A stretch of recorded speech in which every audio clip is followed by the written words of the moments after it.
Ladies and gentlemen, welcome back. And look at this. I'm in full HD.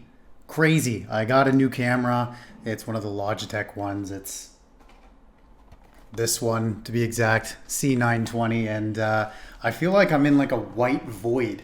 Like I don't know what to do with the walls in my room here. So I guess I need to get some knickknacks or something. Maybe get a shelf, put it here. If you have any suggestions of what to do, put it in the comment section below.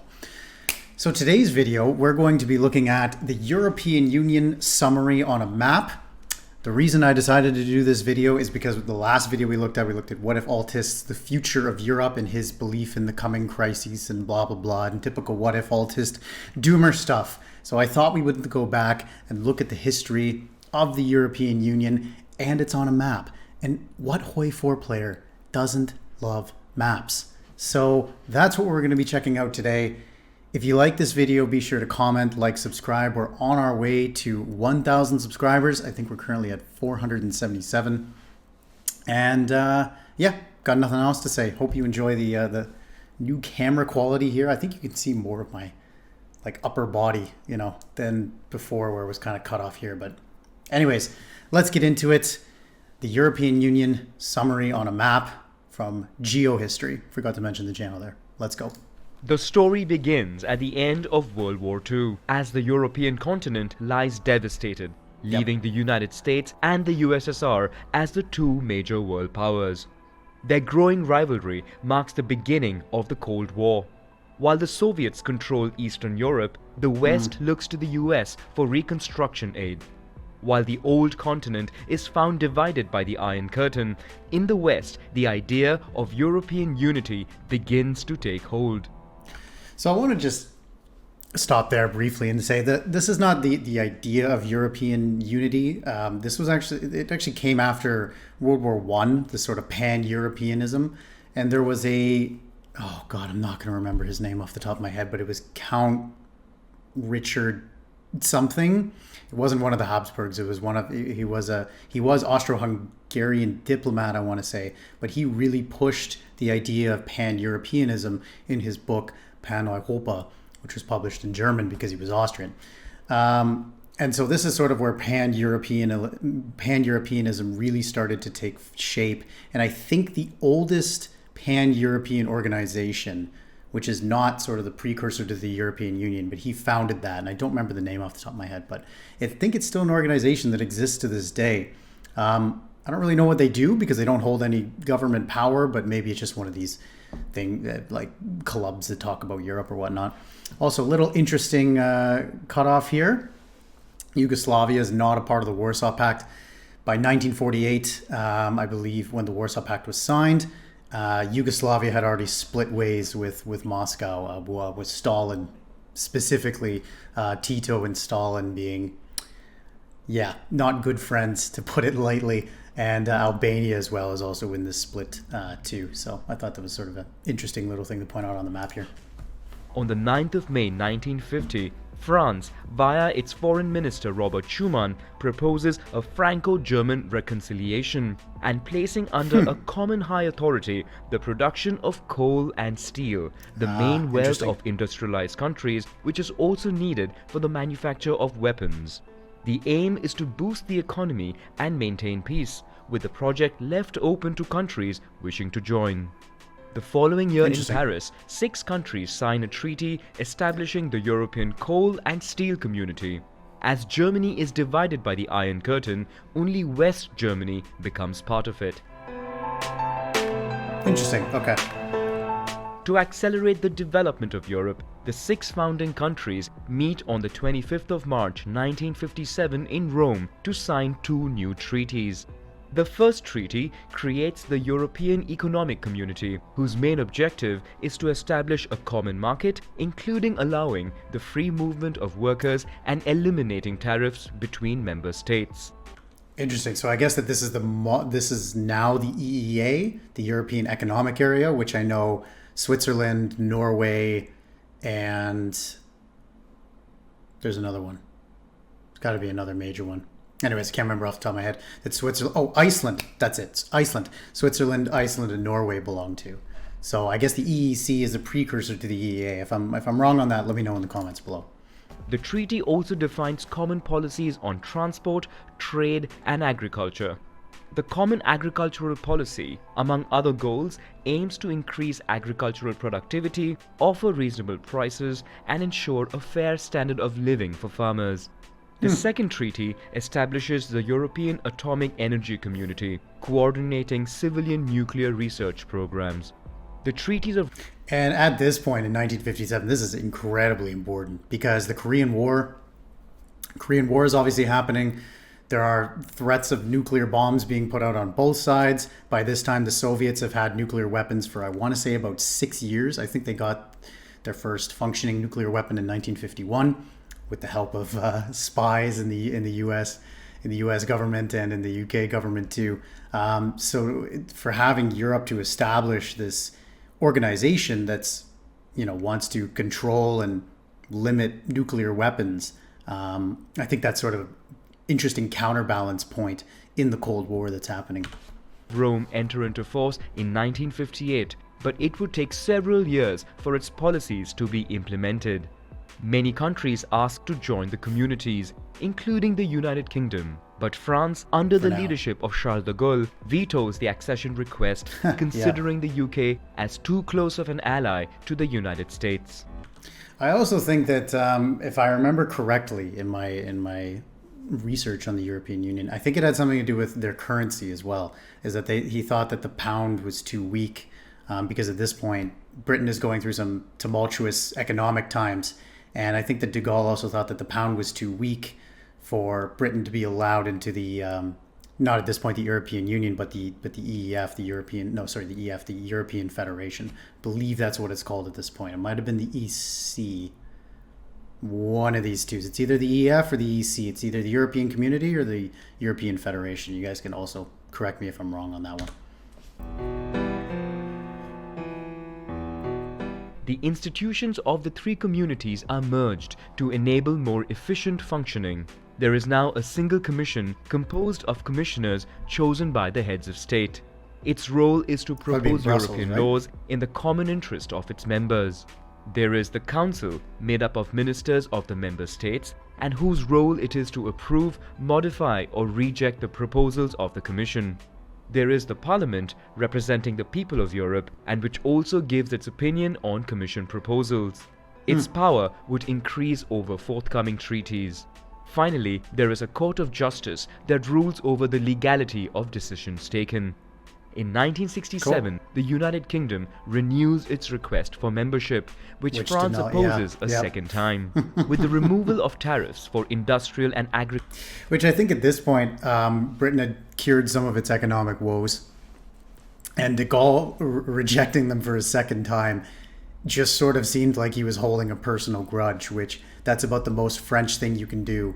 Is, okay, how can we screw over the British? Right? There's nothing more French than how can we screw over the British. There's nothing more British than how can we screw over the French, but I digress. Cultural products and the free movement of workers, the economic situation improves rapidly, prompting a new wave of membership applications. This time, negotiations go well, but in Norway, the population opposes the country's accession in a referendum. I didn't know that. In 1973, Ireland, the United Kingdom, and Denmark joined the community. So now we have 9 member Paris, states. The heads of state and government come to an agreement to create the European Council. Leaders would meet at least 3 times a year to together define the broad guidelines of the community. South of the continent, after the end of dictatorships in Portugal, Greece, and Spain, the 3 countries request membership of the community. In 1979, for the first time, members of the European Parliament are elected by universal suffrage. In 1981, Greece joins the community. Wait, so how were they elected beforehand then? That's I didn't know that was the first time it was under universal suffrage. Does that mean that there was something with the voting laws of each country that did not every country have universal suffrage at this point? That doesn't seem quite right. Off the top of my head, I don't think that that's the case. So how were they elected beforehand? Was it just that members of parliament were assigned to the, like members of parliament, for example, in France were then assigned to the European Parliament? Okay, that's something I'll need to look up, or if you guys let me know in the comment section below. I'm actually super curious on that one.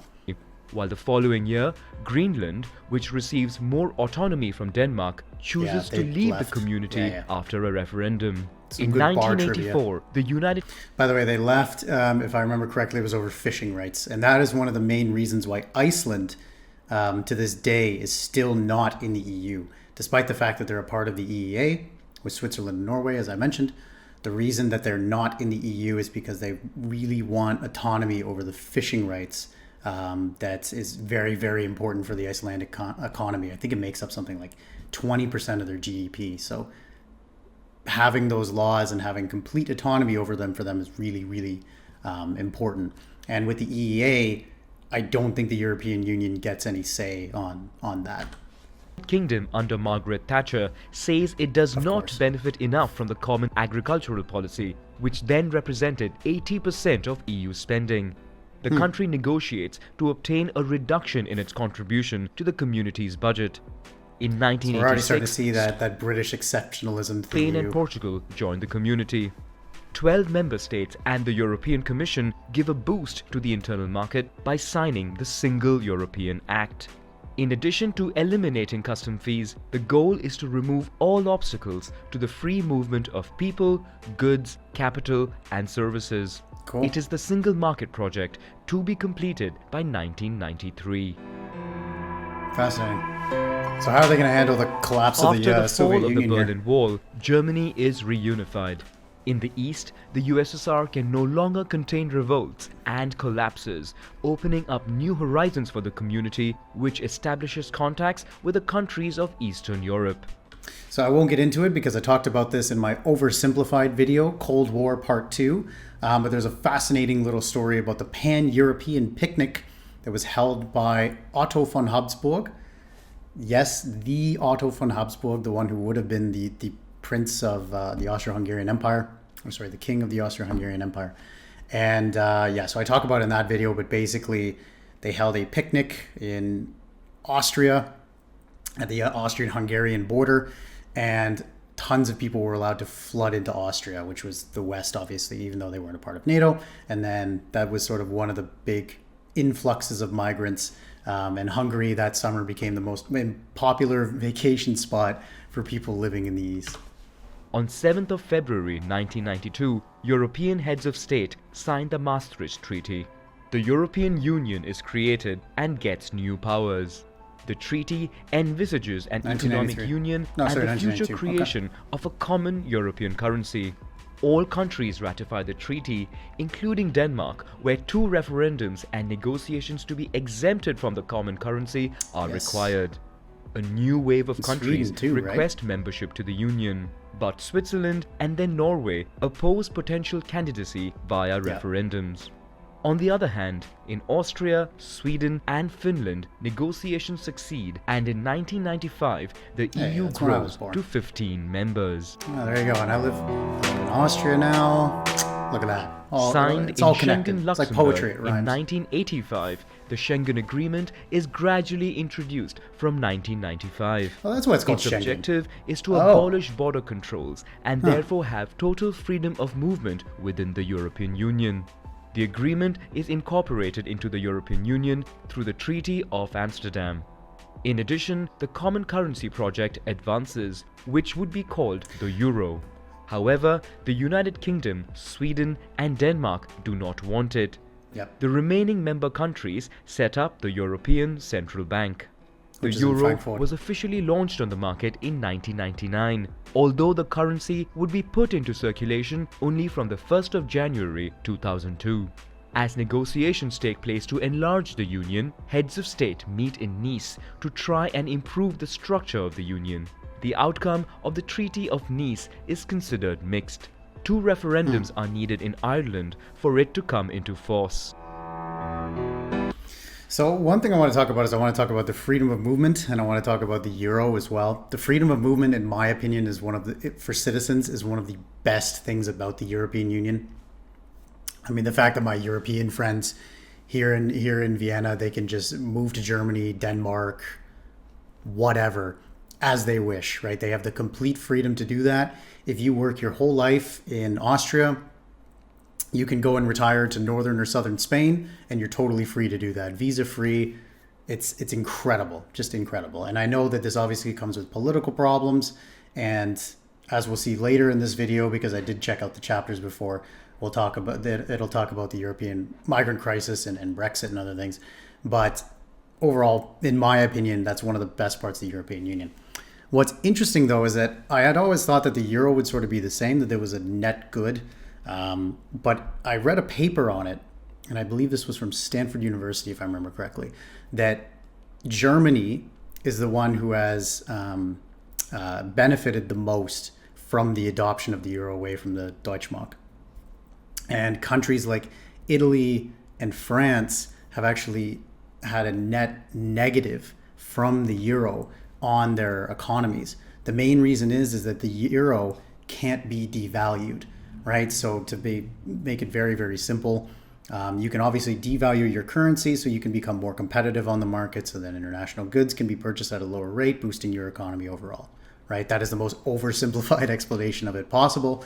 But because countries can't devalue the euro, it actually puts them in a worse economic position than if they had their own currency. So for example, I would imagine that's probably why places like Hungary, the Czech Republic, Poland, Romania?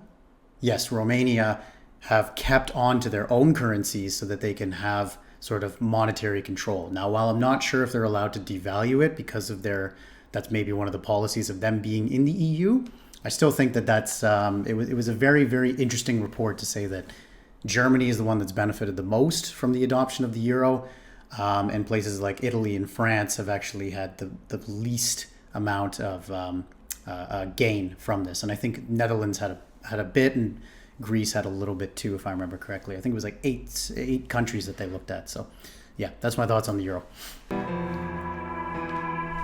On the 1st of May 2004, 10 new countries are included in the European Union.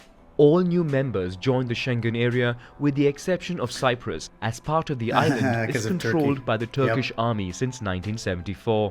After the half-failure of the Treaty of Nice, the 25 heads of state meet in Rome to again try to streamline the functioning of the European Union.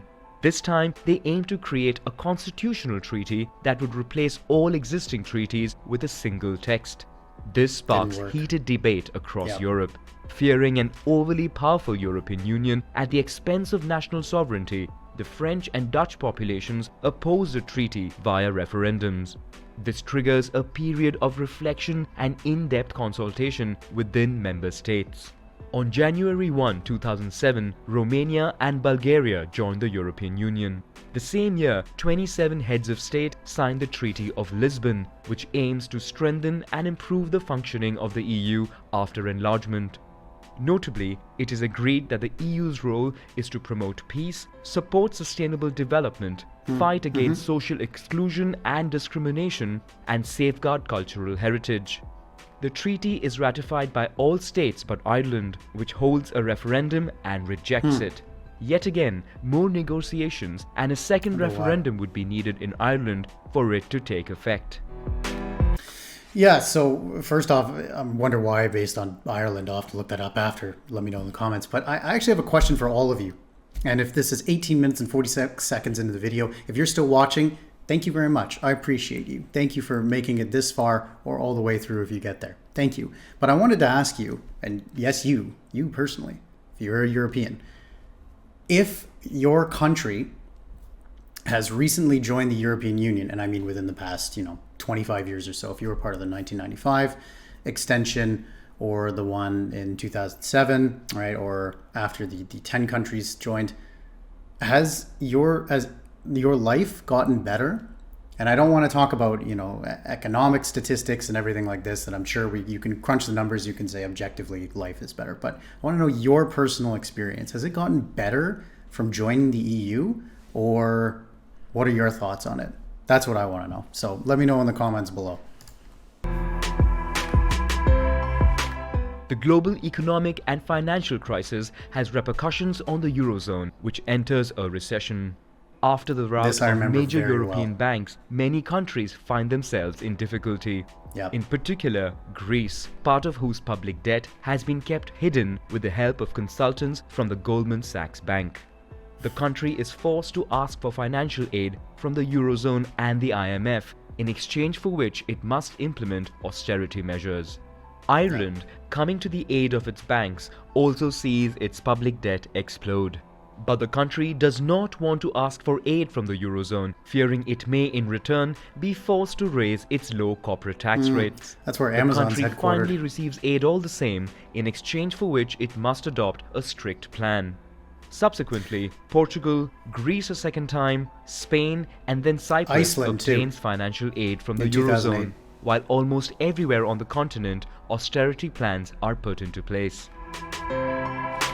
And just to take a mild dig at Whatifalthist here, as Whatifalthist would say, that was all because of America. It had nothing to do with European leadership. European leadership hasn't navigated a crisis since World War II, so that was obviously all America. Obviously. All right, let's get to the In contentious 2013, stuff. Croatia joins the European Union. At the borders of the continent, the so-called Croatia, okay. Arab Spring creates instability in many countries. Mm-hmm. The civil war in Syria, a second civil war in Libya and in Iraq, and other events such as the war in Afghanistan and violence in the Horn of Africa push many people to migrate to Europe. Despite the construction of walls at the Turkish border, in 2015, over 1 million migrants enter the Schengen area.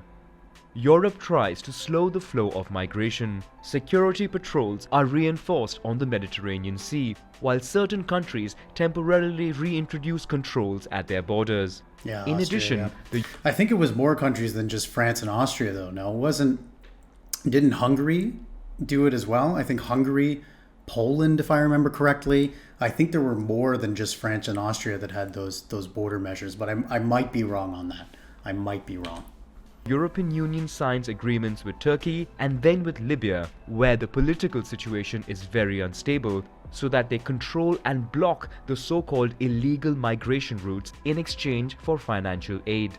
For Migrant cash. processing centers are funded, mainly in Italy and Greece, where migrants find themselves awaiting regularization in overcrowded conditions. The migration crisis divides European countries and fuels definitely. the rise of nationalist and Eurosceptic parties. Yeah, which led right into Brexit. And while the whole migrant crisis is a video in and of itself, and something that is still developing to this day, just to have my brief thoughts on it, it's still effects that we're having felt today, and I don't even know if we've seen the full effects of the 2015 migrant crisis. It's sitting here in as of the time recording this, 2022. So it led directly to Brexit, right? It was definitely one of the contributing factors for the Leave Party, a very big wedge issue for voters at the time because it was just so fresh and it was so captivating, right? And there was obviously some large issues here. So let's get into Brexit. One of my least favorite topics, because of my dad being a British citizen, I could have gotten my British citizenship, but then I wouldn't have to be in Austria with a visa. So hey, but whatever. In June 2016, the United Kingdom, through a referendum, votes in favor of leaving the European Union. I'll never forget that. The country My then whole life, I'll enters never long forget that and when that difficult happened. negotiations with the European Union to define the conditions of their withdrawal. After numerous failures, an agreement for Brexit is finally reached, and the United Kingdom exits the EU on January 31, 2020. While the UK no longer has any decision-making power in the bloc, it continues to contribute to the European budget and receive funding at least until the end of the year. By this deadline, and not it is anymore, meant obviously. to negotiate future agreements with the EU, in particular concerning customs duties, free movement, the Yes. status of Europeans living in the United Kingdom and vice versa, and the status of the border that separates Ireland from Northern Ireland. Still an issue that has not been fully solved to this day. And funny that I'm recording this video today, and this video is being released today. Boris Johnson just resigned as Prime Minister. Or at least it was rumored that he is resigning today. I don't know if he's specifically resigned right now as I'm filming this video, but yeah, he just resigned, and he was one of the chief architects of the Leave campaign, as well as the man who would so-called get Brexit done. And, well, what can I say? He did, so. After the departure of the United Kingdom, the European Union has 27 member states with a population of about 450 million. Negotiations are underway for the accession of new countries, mostly in the Balkans. Negotiations for Turkey's accession, which started in 2005, are stalled. 19 countries are members of the Eurozone, while 6 other countries have adopted the Euro without being a member of the Eurozone or the EU. Also, one other country that is now in consideration for joining the European Union is Ukraine, due to the Ukrainian-Russian conflict that is still going on as of the time of recording this. Finally, the Schengen area now comprises 26 states, including 4 non-members of the European Union, with Cyprus, Croatia, Bulgaria and Romania expected to integrate soon. Fascinating. Cool. That was a great video. I really liked that. It was very, very objective, very to the point. We got into the history of it. We got into some of the current stuff. And cool. Really enjoyed that. So let me know what you guys thought below. Has your life gotten better from your country joining the EU? Do you live in a country that you want to join the EU? Perhaps you live in Serbia, or you live in Albania, and you would rather be joining the EU. Maybe you're Swiss and you're like, hey, we should be in the EU. Anyways, let me know what you guys think below. Be happy to talk with you guys about this, because this is slowly becoming one of my new favorite topics, is sort of pan-Europeanism and the EU and everything like this. So thank you all for taking the time to watch this. Remember to comment, like, subscribe, and I will see you guys in the next video.